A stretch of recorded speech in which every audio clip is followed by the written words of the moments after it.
നിങ്ങളോട് പങ്കുവയ്ക്കാൻ ആഗ്രഹിക്കുന്നത് മാതാവിനെ കുറിച്ചാണ്. മഞ്ഞ് പെയ്യുന്ന രാവിൽ മാലാഖമാരുടെ സംഗീതം നിറഞ്ഞു നിൽക്കുന്ന ഈ ഡിസംബറിൽ ഇതാ വീണ്ടും ഒരു ക്രിസ്മസ് കൊടി വരവായി. ക്രിസ്മസ് എന്ന് കേൾക്കുമ്പോൾ നമ്മുടെ മനസ്സിൽ ആദ്യം ഓടി വരുന്ന ഉണ്ണീശുവാണ്. ലോകരക്ഷകനായ യേശു ജനിച്ചത് ലോകത്തിന് ഏറ്റവും സന്തോഷമുള്ള കാര്യമാണ്. ആ സന്തോഷത്തിന് കാരണമായത് നമ്മുടെ സ്വന്തം അമ്മയാണ്.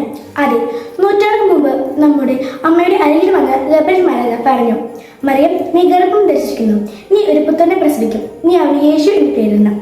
അതിന് ഉത്തരമായി മാതാവ് പറഞ്ഞു, ഇത് കർത്താൻ ദാസേ, നിന്റെ വചന പോലെ നിറവേറട്ടെ. മറിയം ഒരു മടിയോ ആശങ്കയുമില്ലാതെ പറഞ്ഞ ആ പ്രത്യുത്തരമാണ് നമ്മുടെ ലോകരക്ഷിതാവിന്റെ ജനനം.